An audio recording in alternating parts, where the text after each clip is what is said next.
Hello and welcome along to Willis Resilience TV, the channel dedicated to bringing you every step of 19-year-old Parker Liato's expedition to the South Pole. In today's show, we'll bring you the latest news on Parker and polar guide Doug's coast to pole world record attempt. And we also look back at some heroic adventurers from the golden age of Antarctic exploration with a man who's been studying and visiting the Antarctic since the 1960s. Right now, over there, 19 days after first setting foot on the ice, Parker has just one thing on his mind. And what are you most missing? Food? Oh God, the food. I spend 90% of my day having vivid hallucinations and fantasies about food. Like, it is ridiculous. And it's almost anything as well. First, it was a lot about pizza. The last couple days, I was intensely focused on different types of muffins. I don't know why. Just they're so good.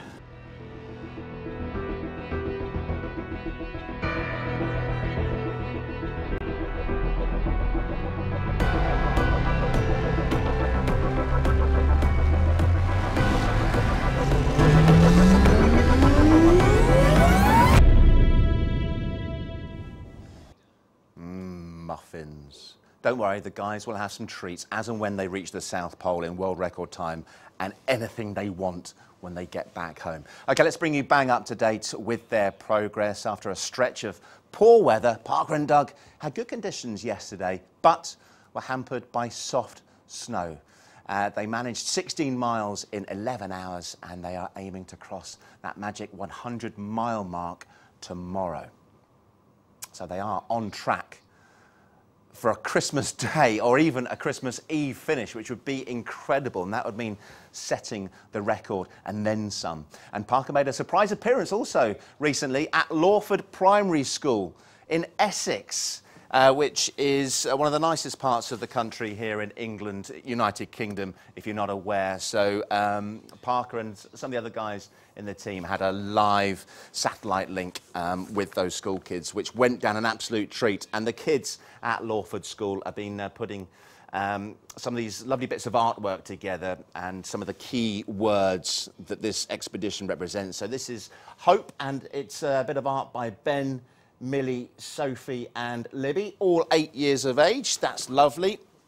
And this all came about because Connor, I don't know if you can see Connor up there, that's Connor Consgrove, I beg your pardon. His dad works at Willis, so Connor's one of the reasons why this came about. Let's just name check also Amy and Jacob, who are involved in this perseverance bit of artwork. So lovely stuff. Well done, guys. Nice. And I'm sure Parker appreciated the extra support that he got from that little chat. Okay, don't forget to keep checking the website for further information and updates. You can literally follow Parker every step of the way on a continent he's never been to before.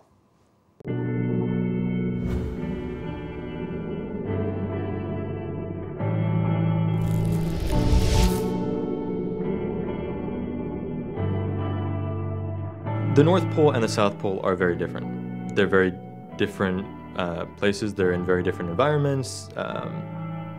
What I can take from the Arctic and apply to the Antarctic is the mental aspect of dealing with the polar expedition, the physical toll it has, the day-to-day routine, you know, of how to pull a sled, you know, how to the way to take breaks safely and the number of calories you need to take in, how to, you know, deal with just standard expedition stuff like how do you get water, how do you, you know, have the right equipment, how do you not get frostbite, how do you avoid getting hypothermia, how do you avoid sweating into the layers of your clothing, that kind of thing. But the reality is the North Pole is in an ocean surrounded by land. The South Pole is a big continent surrounded by ocean. And the South Pole is very, very high. It's 2,835 meters, around 9,000 feet in elevation. The North Pole is at 0 feet. It's, you know, in terms of reaching it on foot, it's on sea. So when we're walking towards the North Pole, we're walking on frozen sea ice, and it's floating around. It could be between 1 millimeter and several meters thick, and it moves. It's dynamic. It creates features. It can split apart. Sometimes you have to cross areas of open water in a dry suit. Sometimes you have to go over big pressure ridges, and that's those are different challenges. For the Antarctic, some of the challenges are more along the lines of it can be colder. The winds can be much stronger. We have to deal with elevation, which is not something, and that's a significant challenge sometimes, is being able to do the same or even more difficult physical exercise, the exertion, when you on top of that have to deal with the elevation, the altitude. It feels, it's literally, it's 9,000 feet, but it feels like, I think 12,000 feet. That's what the effective pressure is in terms of the way people feel altitude. So it is a challenge that we have to be aware of. One thing that the scientific crossing is going to help us with is acclimatizing to the elevation, because we get to go from sea level to the top, back down again, before we start the unsupported journey. And that's going to be good, I think, in terms of just giving us a bit of a introduction. But it is not negligible in terms of the effect that it has. I'm not going to go to the Antarctic and think that I know everything there is to know about polar expeditions just because I've done 3, expeditions to the North Pole, because the reality is that I know not very much about Antarctica. This is my first major Antarctic expedition, and that's not going to be a problem as long as I learn from the expertise that other members of my team have, and as long as I'm humble about it, and I just realize there's no use in being totally aggressive and arrogant about the way that I approach this expedition. It's not going to get me anywhere. In fact, it's going to get me probably into some unsafe situations. So being hyper vigilant, very careful about everything that we do, every single move that we make, making sure that we're not taking anything for granted, making sure that we're not assuming anything about the conditions just because we've experienced it a certain way in the Arctic before. Those are all very important things to making sure that this expedition could be successful.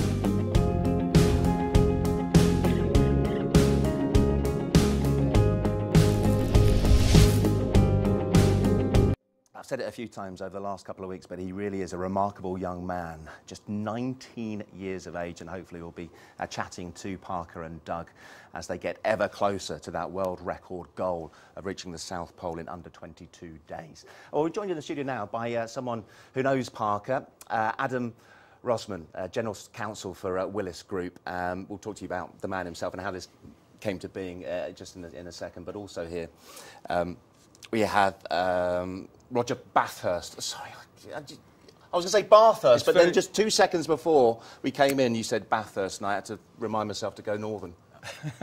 Anything will do. It gets done wrong more often than it gets done right, so I'll take whatever it works. I'm too honest for my own good there. I should have just styled that out better. Before we go any further, Carly Schwartz, who works in your department upstairs, says you're interviewing my boss, Rog, on Wednesday. He's used to the camera. Just ask him about his last TV appearance. Oh. Well, I'm not quite sure if... well, it's a great career move for Carly. I do know, Dan, that she would much rather be sitting here next to you than I am. But, well, nonetheless... Really? I was a blind date contestant many years ago. Oh, that's fantastic. And one thing you absolutely shouldn't do is work in an insurance market where you go and talk to people every day round and round the Lloyd's floor, having been a contestant on Blind Date that didn't get picked. Oh, social, no, social suicide. You could have made anything up. You've I been know. too honest like me. I love that, though. It never occurred to me I wouldn't get picked at the time, though. We have producers now scurrying behind. Do you know what Blind Date is? I don't know the show exactly, but I can guess what it is. Yeah. 3 idiots on a stool. Yeah. Oh, that's fantastic. And you didn't get picked. No, didn't yeah. Hi to Gemma as well, who's watching at home on maternity leave. I'm sure she'll be There you watching go. at home diligently. It's lovely. We'll come on and talk more about Park, but it's lovely that the Willis family, if I can refer to it as that, has been so involved in this, and they are genuinely interested about how the expedition's going. Yeah. I mean, you open up your computer in the morning and you see the daily report from the studio. You read the blogs. It's being talked about everywhere. It's fantastic. So Parker then. Yeah. As I said, there, he is obviously a remarkable young man at the age of 19 to undertake this, but we've heard also the fact that he trekked to the North Pole, his first attempt to the North Pole at the age of 15. What's your memory of him when he first came in to the office to talk about you guys helping him out on this expedition? My first memory is actually the day that we told him that we Willis were going to support him in this. He had contacted Steve Hearn, our deputy CEO, and Josh King, head of communications, and they had talked to him. And Parker was in New York. We were all in New York. I was meeting with Dominic, Steve, and Josh, and we were talking about it. And we quickly decided, Dominic and Steve did, that we were going to support this. Subject to talking to Parker. He came in. We were in a conference room, and you've met him. You've seen him. He's calm and infectious at the same time, and enthusiastic. And we talked to him for about 20 minutes, and then Dominic just said to him, "We're going to sponsor you," and he was stunned. Right. It was just a great moment. That's when I first met him. And then it just grew from there. To the point that we are sitting in a high-definition studio built in the corner of the lobby at the Willis building. Right, because when we initially said we're gonna support you, it was modest. We didn't exactly know what it was. He had a very modest budget to begin with, and then as we recognized how it was so consistent with our values, it became a much bigger thing, much more exciting, and here we are today. And was it your department that had to do the risk assessment for the expedition? How tricky was that? Well, it's tricky just because this is unlike anything else we've done. I mean, this is sending people and equipment, most importantly people, to the South Pole. And so my department, on behalf of the group, had to assess all of the risks involved, most importantly with the people going, including one of our own employees. Nathan is down there now. And so we have a whole process for that. It's what we do as a business, assess other people's risks, and this was our own. Right. And so we brought those resources to bear. And at some point, I guess, the truck was talked about and the possibility of having these incredible satellite links that we do with Parker and Doug on the ice. At the beginning, I didn't even mention what your department was, so apologies for that. But Roger is CEO of Willis in Space and in part responsible for insuring or brokering the insurance for satellites. But it's an incredible piece of technology, isn't it? The way it's developed over the years allows some wonderful things for us as broadcasters, at least, and not least this kind of expedition. It does. It's unbelievable how the idea that you can actually see somebody live right the other side of the planet. If I think back, 20 years ago, I went on a truck across Africa, and it took months. The only way of communication was to go to a poste restante, and hope someone had written a letter from home. And to see how far we've moved on from that is frankly remarkable. And the space business actually is very interesting in that you talk about some of the things around making sure the things are safe on this truck, taking it to a pretty remote place. That's exactly the sort of thing we're doing with space satellites. We're advising our customers how to make sure that once a satellite, which goes out to space and can't be recovered, has got as much robustness and resilience as it can. I guess there must be some comparison. The final frontier, as James T. Kirk refers to it, it is space, but we describe Antarctica as the most inhospitable place on Earth. Yeah. So it must be, in some respects, as difficult, or very different, I know, but certainly as far as a task to undertake is concerned. It is. As I say, space is a very specialist business. All the insurers that do it are either engineers or have engineering consultants. What we're doing is not just arranging insurance, but we're talking to people right from the beginning of their projects, their satellite businesses, to say, what if? What happens if something goes wrong?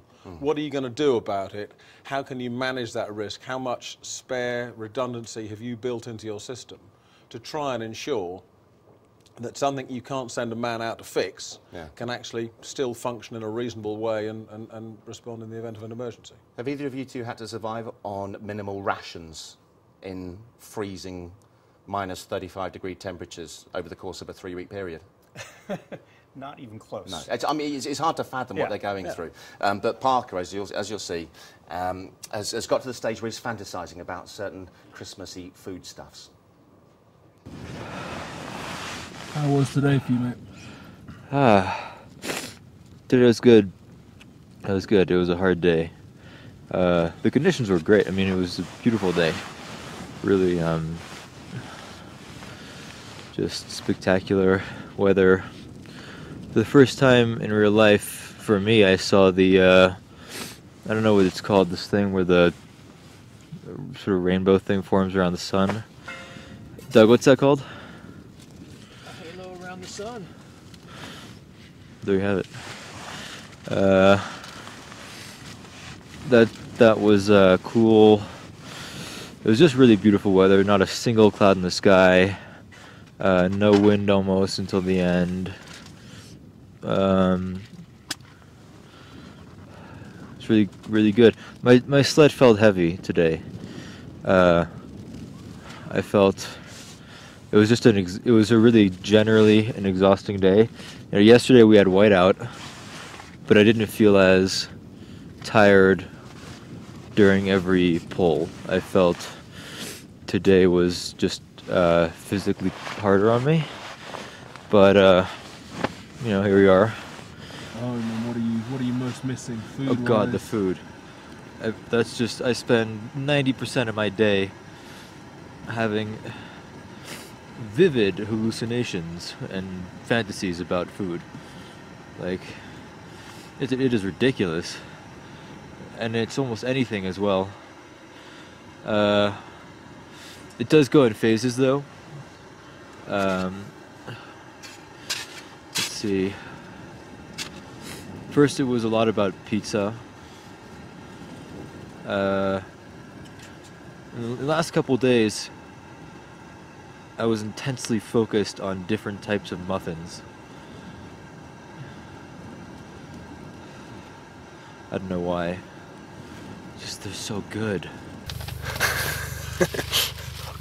Is it too early to start thinking when you might reach the pole? What date? Spend all day thinking about it.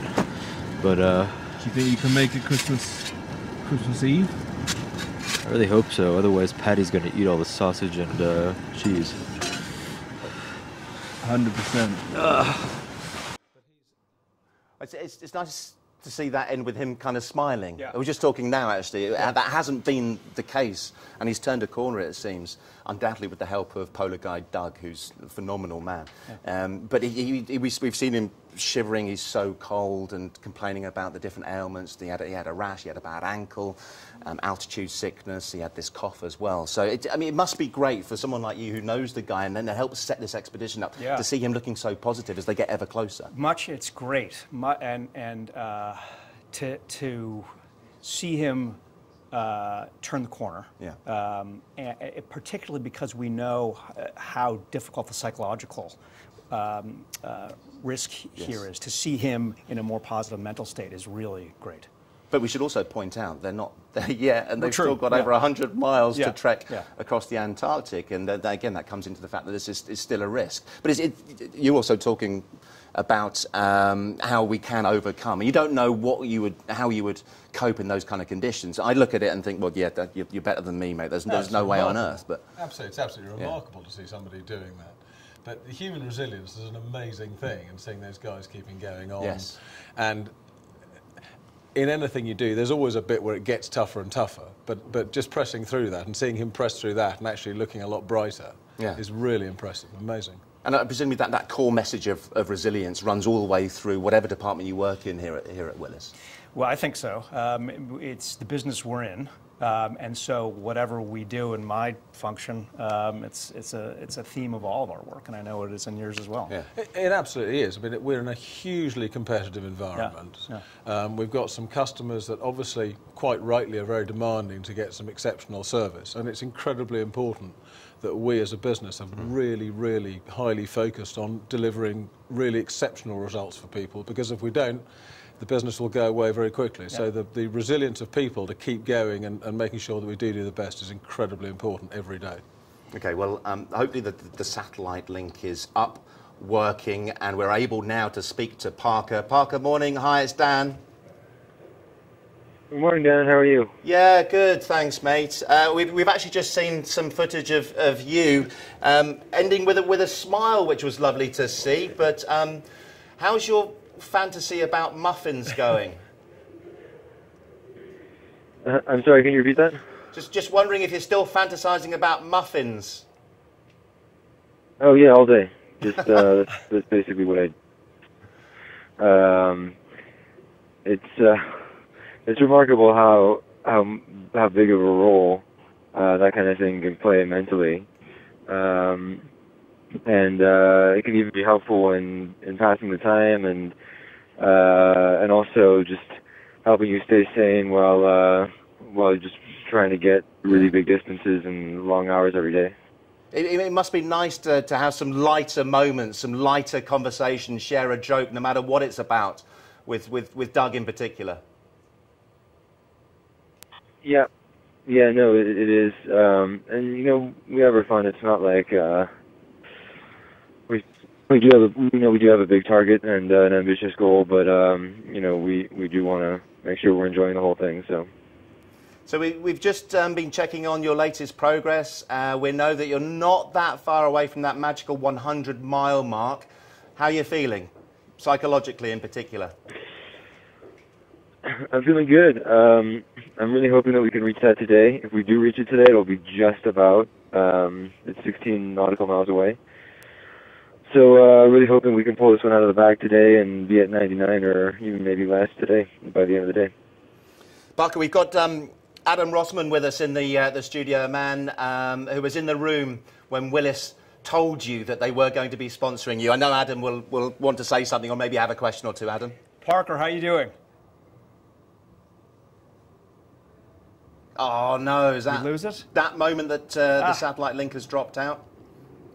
I think it has. Hopefully Adam will be able to get him back relatively quickly. Yeah. But for him, that moment, you said that his eyes lit up and he was smiling when he was told that he got the sponsorship. That must have been something special. Yeah, I think he had no idea. He came in to make his pitch. He's so persuasive, and as I said before, he's so calm but enthusiastic at the same time.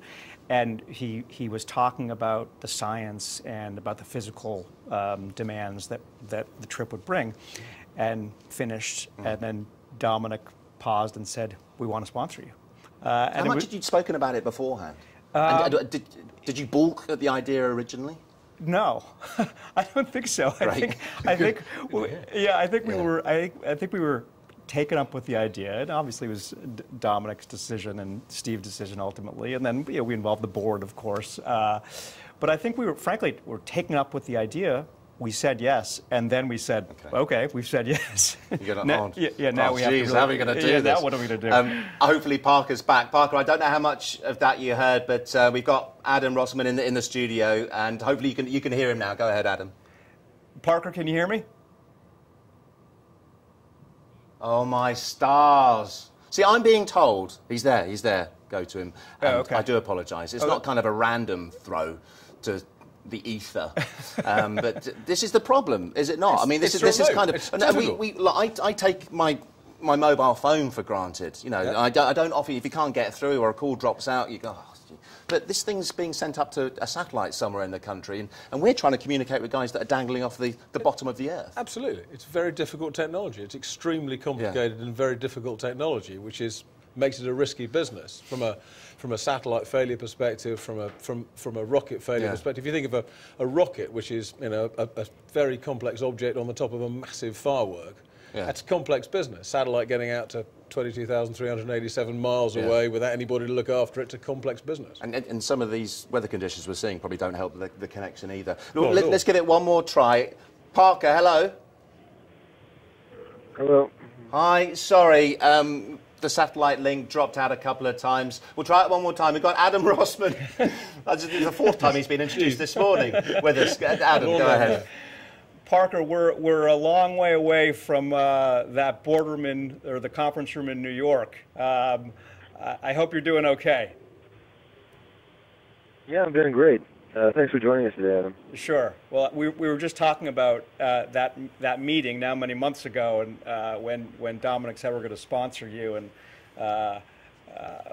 it's been great to follow you for the past few weeks. What's the plan for today? Today we are going to get up and try to go at least 16, 17 nautical miles. We're going to try to hit that 100 miles of the pole mark. And we're just going to do our best. I think at the moment the weather looks good, so we're going to try to take advantage of it while it lasts. Yeah, we heard earlier that although the weather's improved, the snow has been a little bit softer. Tell us why that's made it a little bit heavier going for you. Yeah, there's a number of conditions that can make things tricky. Sometimes it's the snow being deep and hard to pull through. Sometimes it's whiteout. Whiteout makes navigation very, very difficult. And sometimes it's wind. Wind actually can make all the difference in just sapping your energy. And one last question. We'll try and keep this one a little bit shorter than the normal, Parker, to let you get on your way. What about the physical side of things? We've seen your nose looking pretty raw. What about, but you maybe expect that where you are. What about other aches and pains?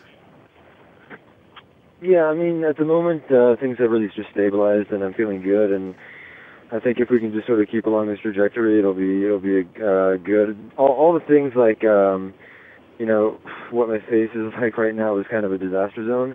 But that's just kind of the way it is. And it's not really going to heal at this altitude so fast, and we can do a couple of things with aloe vera and that kind of thing. But really, blisters, skin things, even the rash and all that stuff is just the things that happen, and you just have to address them and do your best. And for my nose, that's just something I'm just ignoring right now.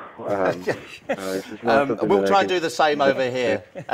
We'll let you go, Adam. Is there a message, one final message for Parker? Just our continued good wishes for you and Godspeed.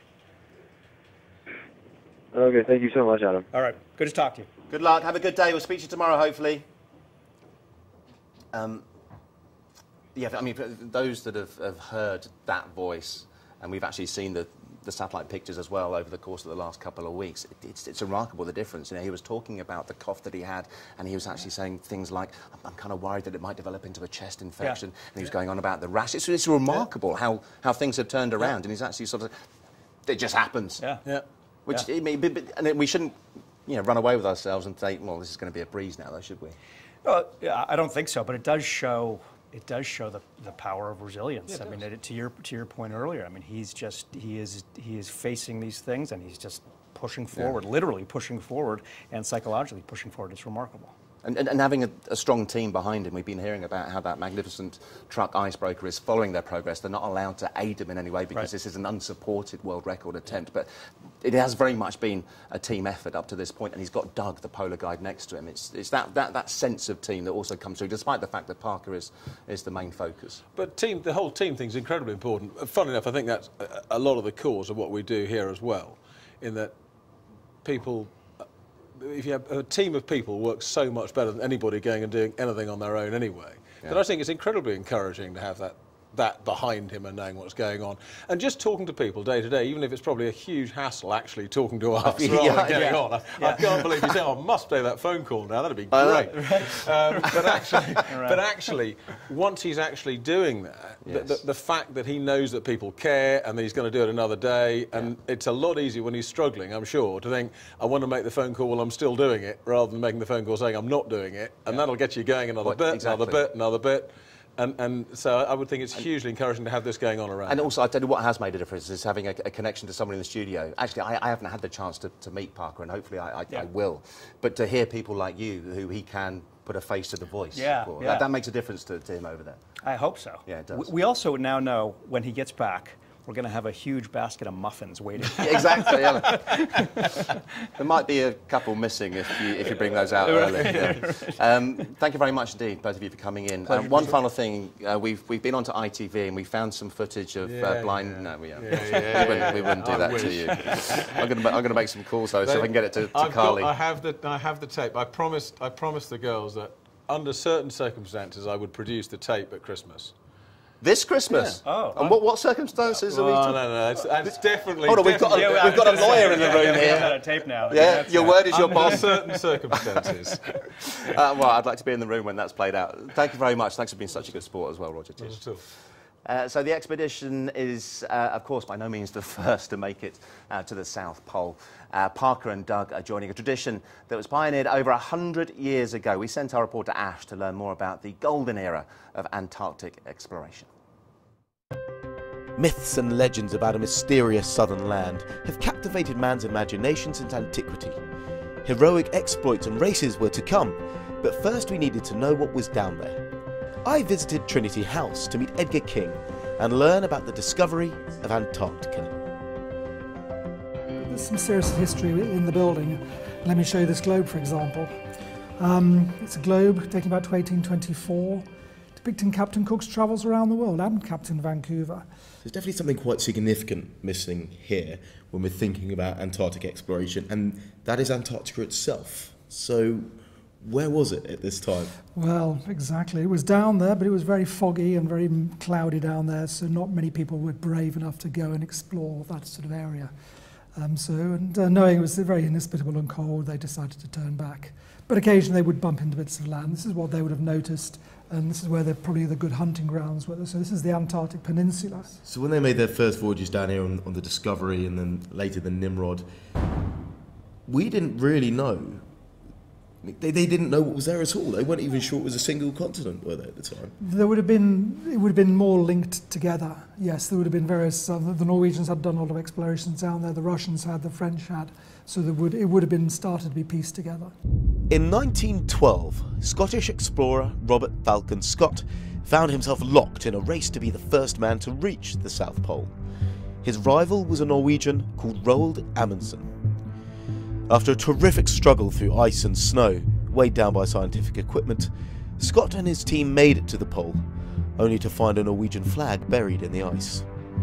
Amundsen had beaten him by 33 days.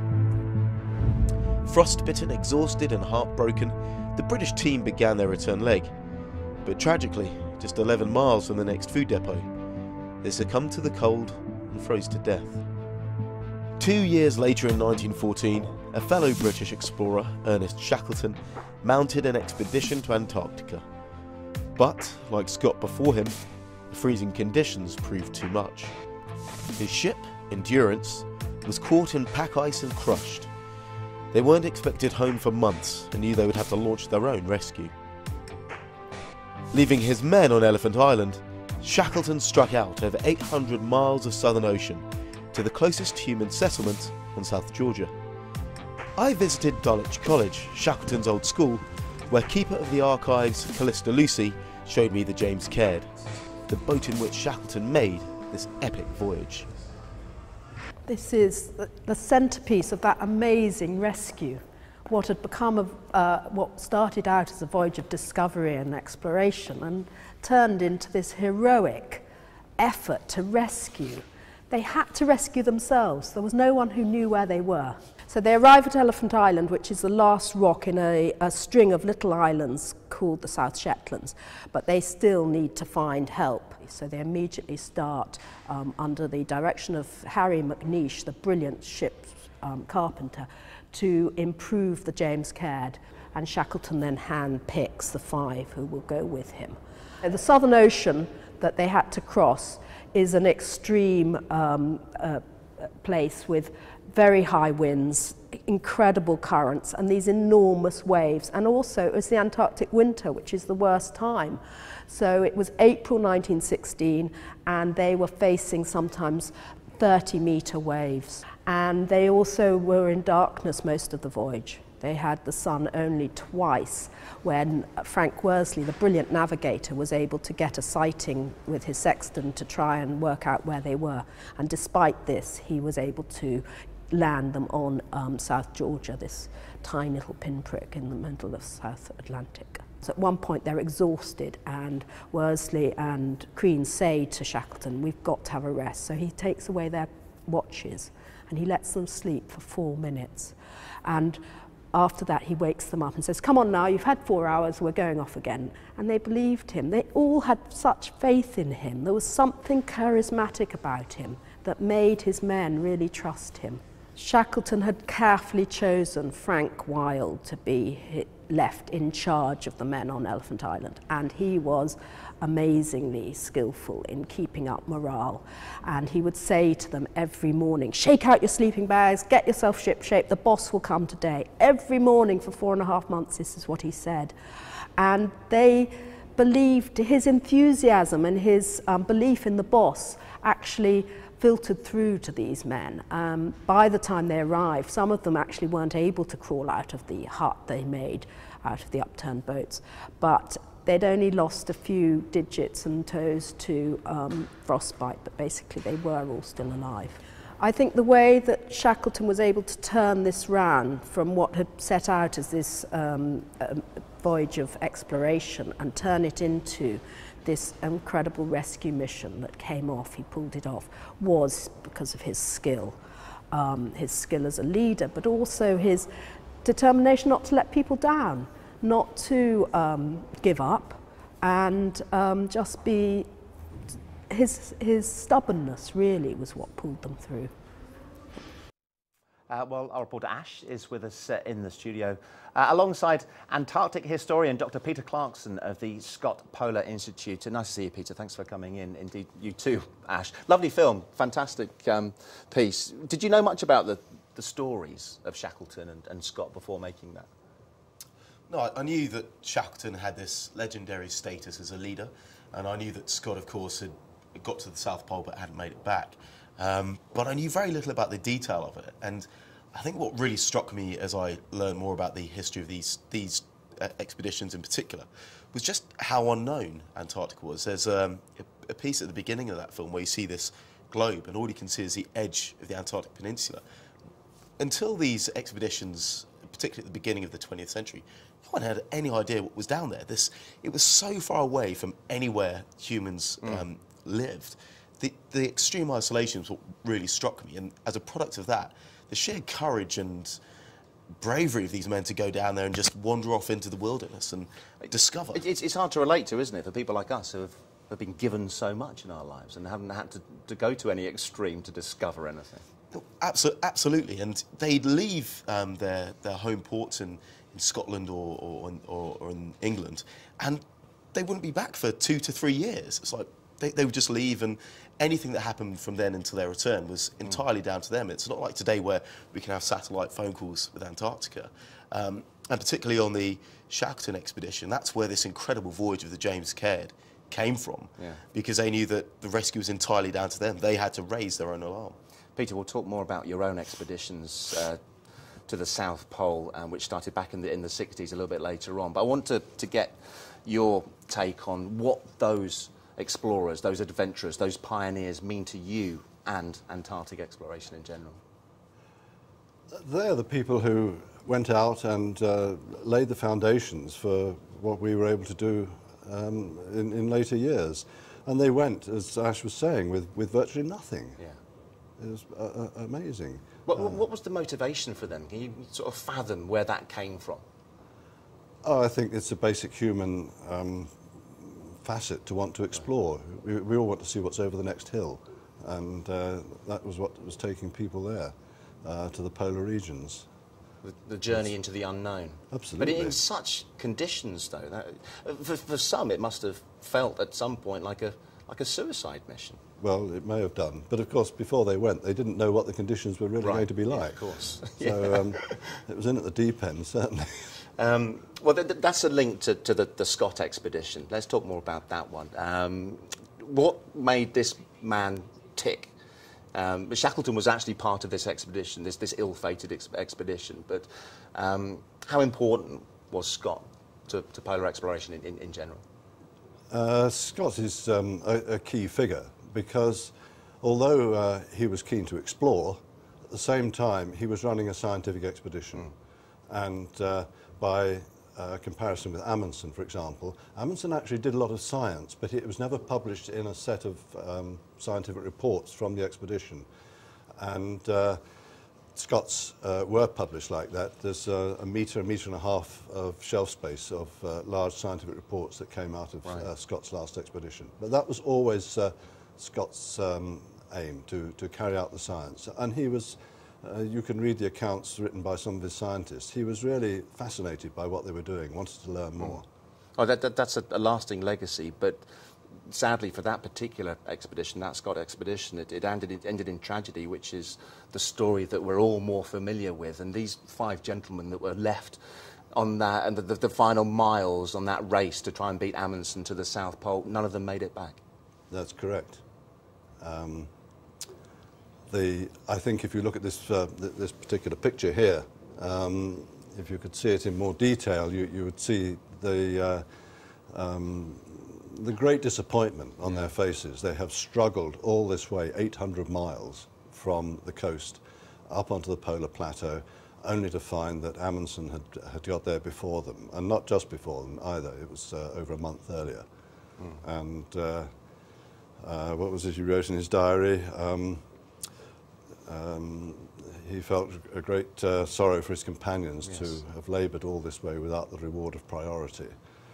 And now for the journey home, I wonder if we shall make it.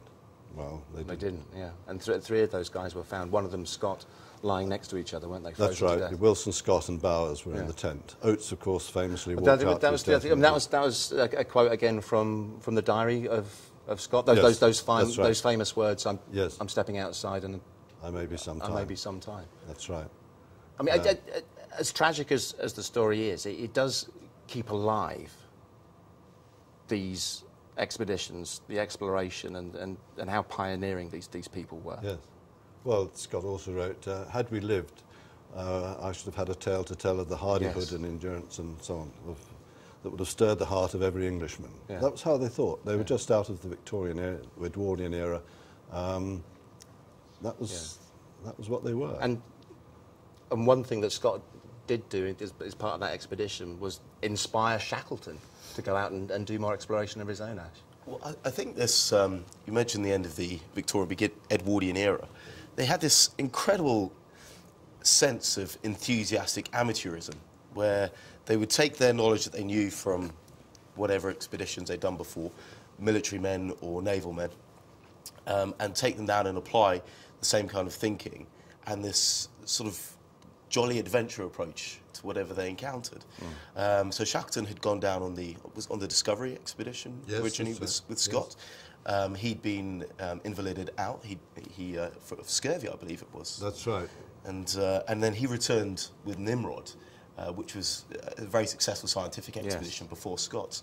And then a few years later, of course, Shackleton took the ill-fated Endurance voyage down. Well, let's talk more about that with you, Peter. We've got a series of old photographs. These are absolutely fantastic. And so they're dating back to 1912, 1913? Well, the one we have now, I think, is from the Endurance expedition. This is I'm sorry to say, skinning a penguin on the ship. That's right, yeah. Well, but a real treat for the guys on board. It would have been, yes. And I have to add that I have actually eaten emperor penguin myself because one of our zoologists was studying the locomotion of the penguin, and as part of this he needed the ankle bones.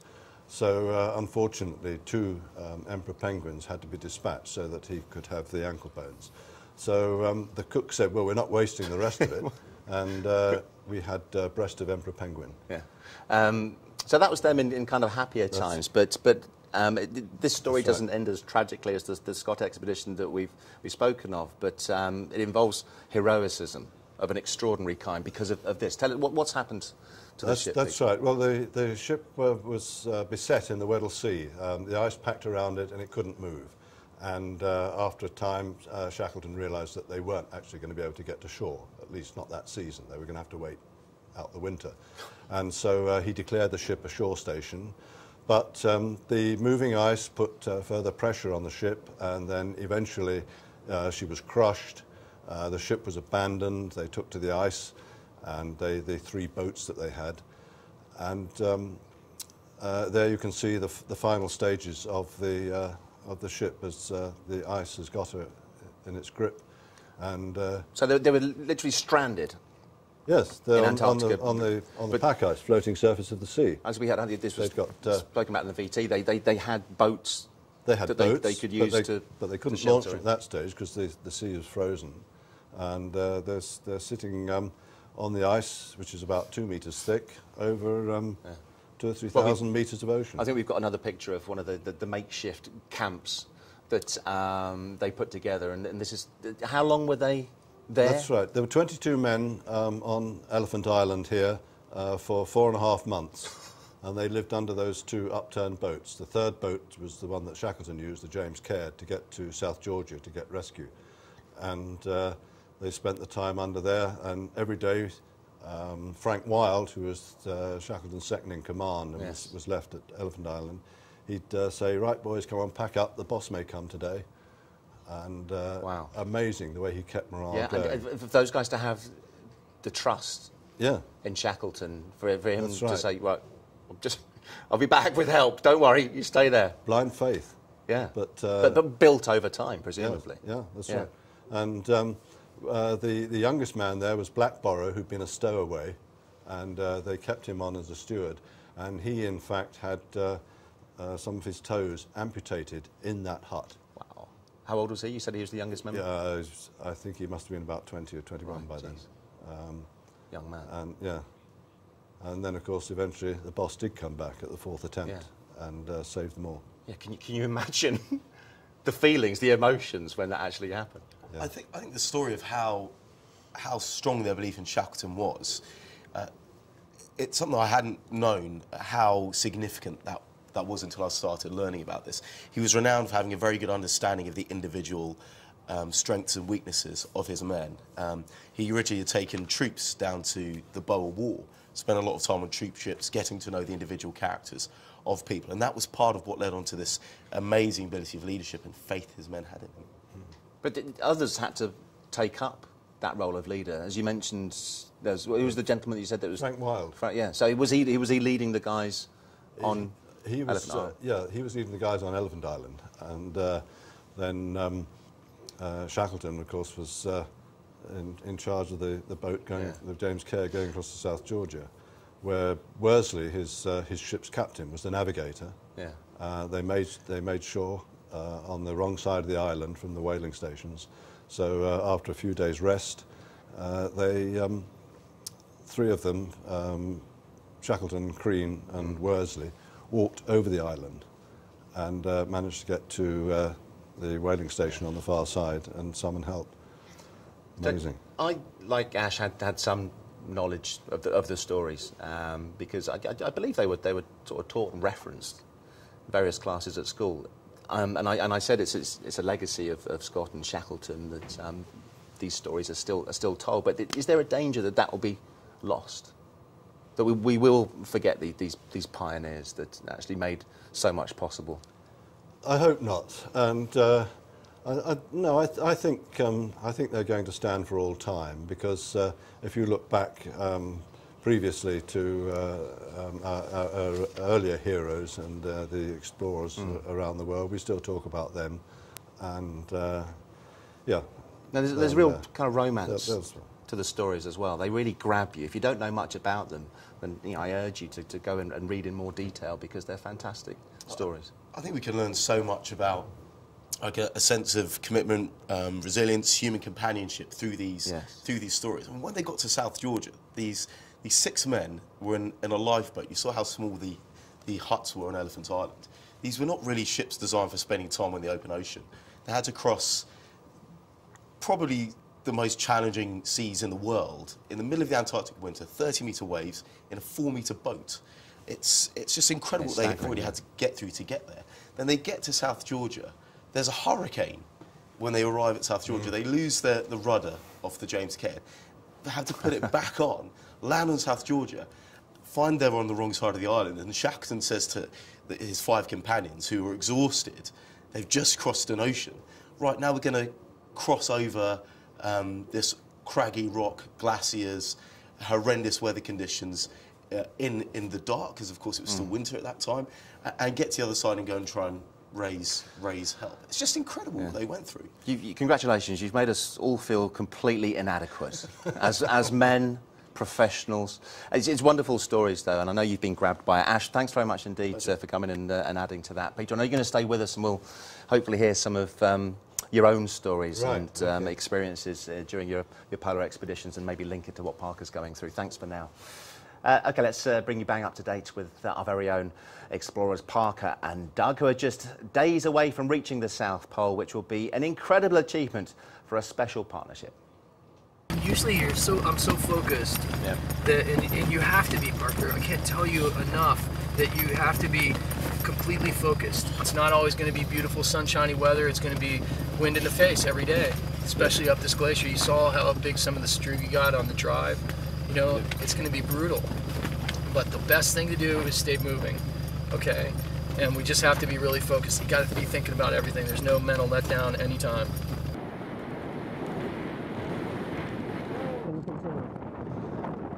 I can even carry both sleds and continue for a little bit. You want to continue? If you can. How long do you want to continue for? I would go for 10 more hours, Parker. I mean, it's a beautiful day. I'm just joking a little bit. I'm just saying it's super early. It's like I know, it must be like 2:30. 4:30. 4:30. Yeah, this has been an hour for me to get back and get here. All you can do those sleds, you can just speed. Today it was different. Today I was ready to go for 8 pulls, and I don't know why. You see, 12, 54, about 6 more hours to go today. Okay. So we'll see. I mean, we made some good time today. Parker had a little bit of a, just a, you know, sort of breakdown yesterday. We had a couple more hours to go, and he just, I think, started to, I think he missed a feeding and a drink, and he spiraled downhill quickly. And I was a little disappointed, but we had a good day anyway. I shouldn't have been so hard on him. We quit about 2 hours early, and it's been a really tough trip on him already. How you doing, Parker? Yeah, it's been an exciting couple days. Real learning experience of what my limitations are. I don't think I'll ever know what Doug's limitations are, because when we go on an expedition, I'm never the one to last longer than him. One thing I would like to say is how proud I am of Parker today after a rebound from yesterday, and you know, he really showed some heart and soul today. Well, let me just go a little bit. I'll go a half hour and see how you feel. We can stop and eat and drink if you want to continue. If not, I'll look for a camp spot.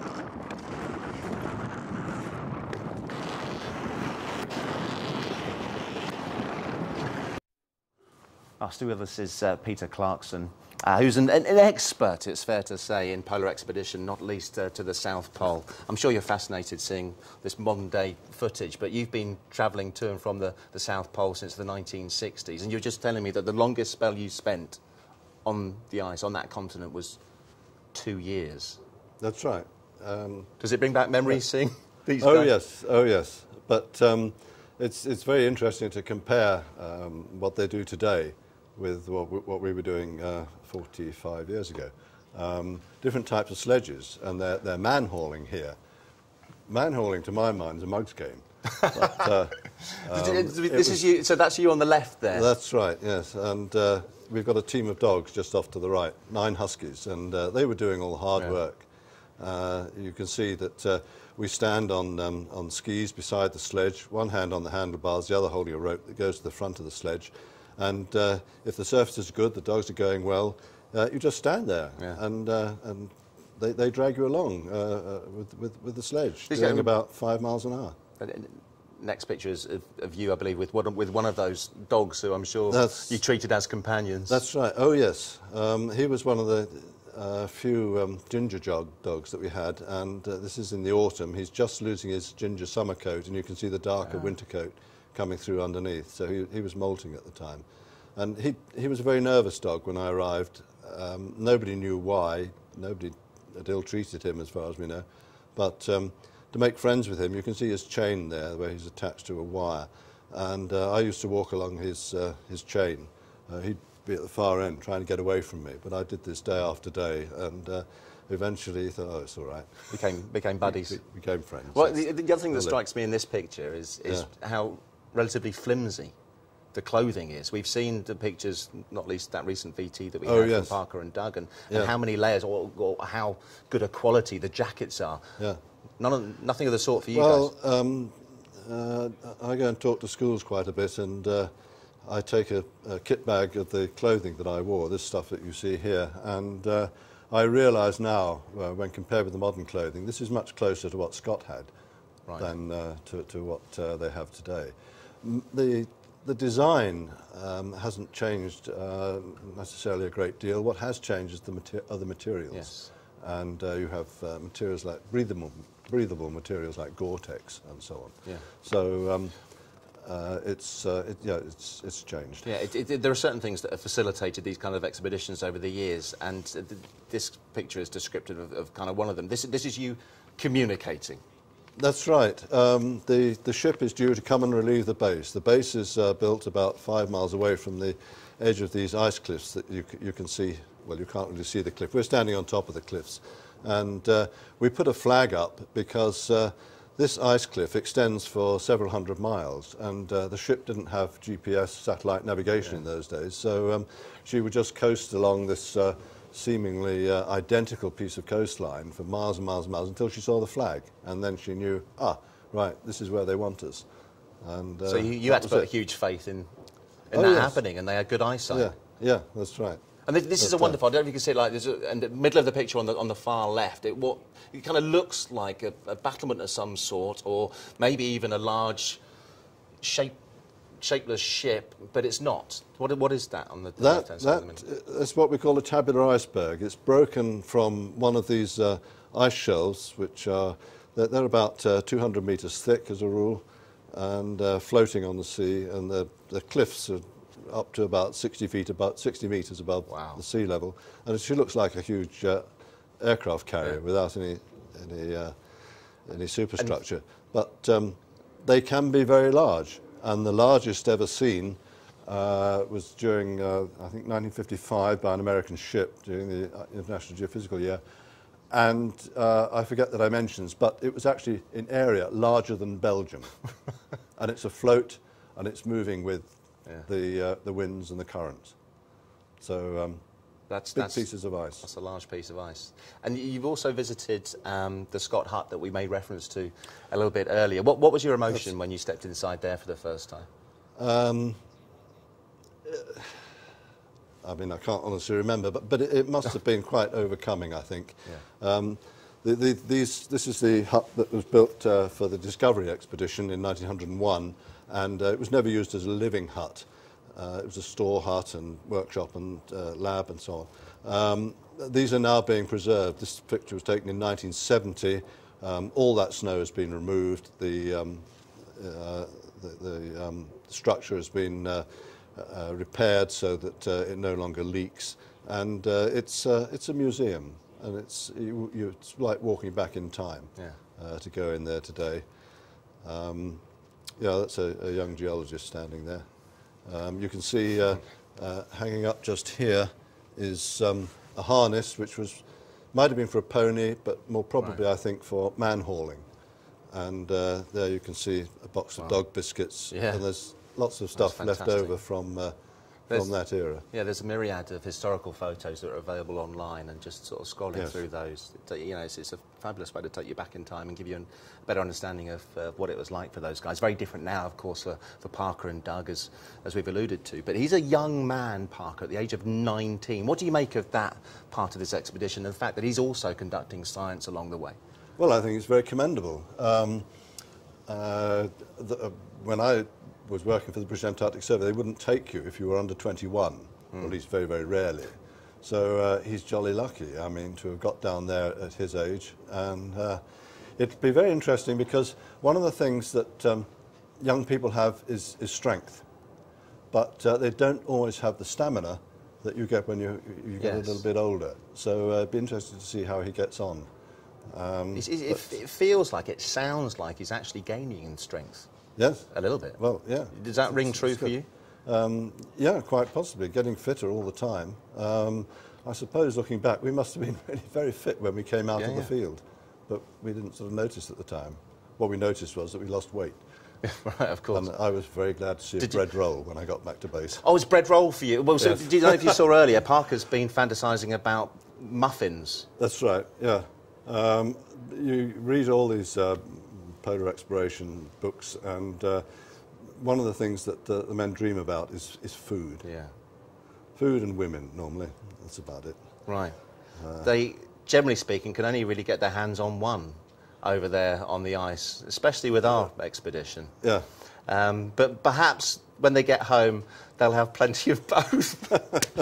That's a nice way to end it, I think. It's been fascinating speaking to you. Thanks so much for coming in, Peter, thank you very much sharing for your me. experiences and expertise as well on that golden age of exploration. Thank you. Thank you. So Parker and Doug may be getting all the plaudits, but the backup team have also been on the ice for 3 weeks. They sent us this film, giving an insight into how they've been doing since separating from the dynamic duo. Okay, so what am I loving about the trip? It's amazing to have the opportunity to watch these two guys, Parker and Doug, battling with the elements every day, skiing, doing their best to ski 30 kilometres each day. As you can see now, we're just sort of crawling along behind them. And you know, some of the media broadcast as well, that's really exciting too. So yesterday we did a piece with CNBC. We sent some pictures over to CNN today. It's just really great. I think it surprised us all how well the live broadcasting stuff has been working. What I've enjoyed less, maybe some of the bullying from AO,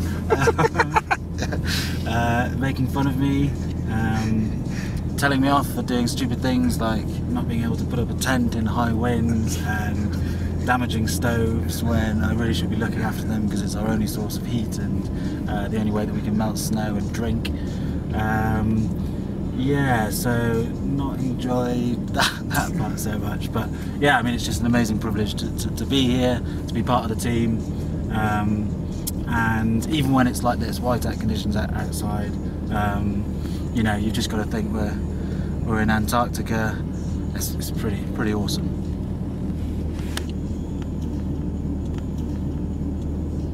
Ayo, wake up! What? Fuck. How are you finding it? Oh, morning.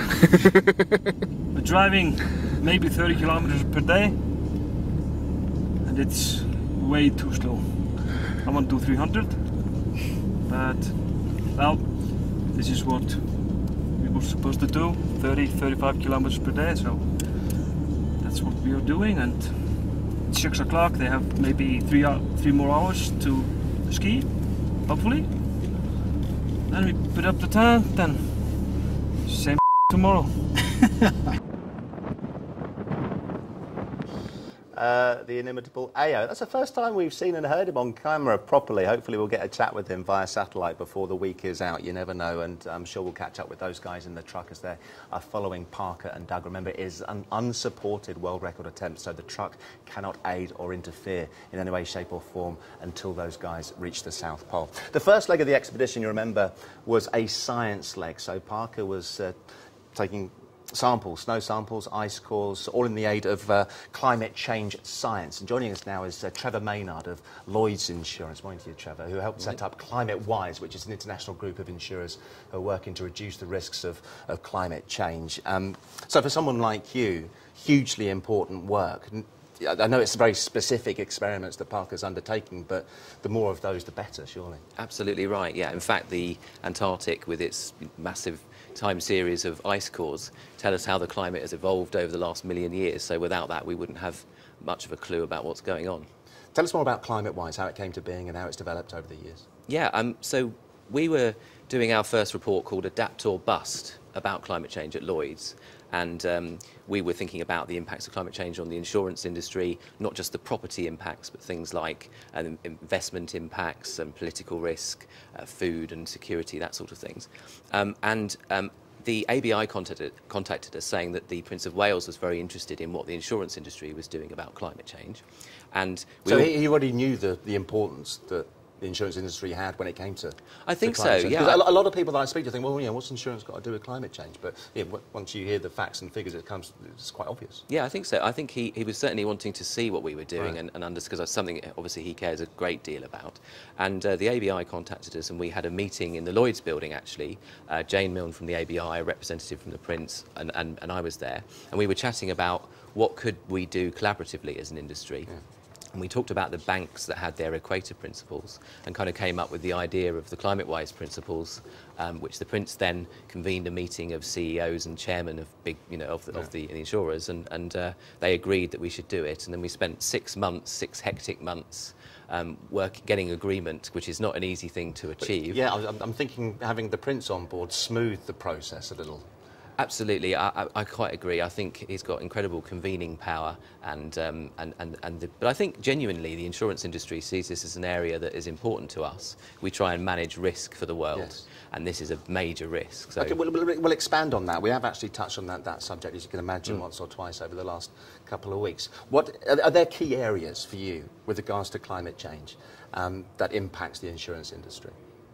Yeah, I think the first thing to realise is it's not just about property damage, but of course we should start with property damage. So there's increased risk of flooding, stronger windstorms potentially more frequent events, although that's one of those difficult ones to know. So then you get, and those things all lead to more property damage, and we pay out claims when people have property damage. But then there are things like the impact on our investments. The insurance industry, and particularly if you include the life assurance industry, is a massive investor, and so there'll be big economic impacts of climate change potentially. Lloyd's will do coverage for things like political risk covers, so if there's more tension around the world, perhaps caused by things like food insecurity, then we might expect to see risks rise there. So actually, it's hard to see an area of society that isn't affected, and we tend to provide cover for all of it. And in recent years, we've seen just that. In the Philippines, thanks to Haiyan, areas that aren't the most affluent, one would say, on those coastal areas, just being completely devastated, but also Hurricane Sandy, meaning that parts of New York City were underwater. And do you treat the cities very differently when it comes to building resilience? I think that cities are a sort of a huge amount of humanity all crushed together in one place. So they tend to bring with them particular risks that take careful management, and so we're very interested in cities. I think we're already now over 50% of the global population is in cities, and that's a rising amount and is expected to continue rising. So we are very interested in cities, and in fact Climate Wise, as you mentioned earlier, has a particular focus on resilient cities at the moment. They've just come out with a report on the subject. Okay. So how do we make cities more resilient? I mean, whether that be in developed or emerging or undeveloped countries?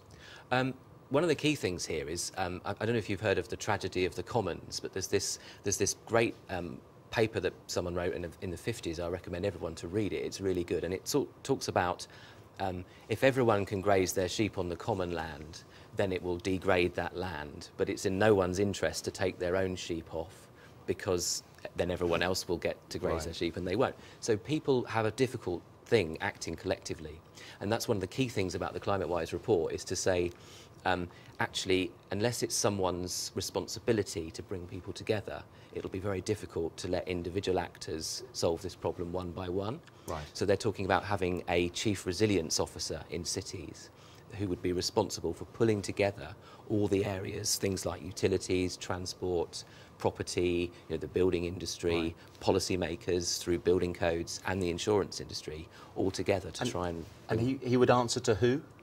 He or Well, she, I think they're probably leaving that open to the political, the difficulties. Yeah. It might be the mayor, it might report to the government. I mean, that would be up to the individual region. But the idea of having someone responsible for this is what will bring it all together. Well, that's one thing that's been evident is that kind of responsibility that people take for this issue, and kind of doing something about it. And big business, from what I can ascertain at least, is much better at being able to do that because they're not answering to anybody. But the political leaders are finding it increasingly difficult, or as difficult as they have done for any other kind of thing to change in legislation and policy. Is that an issue for you guys, and how are you overcoming that?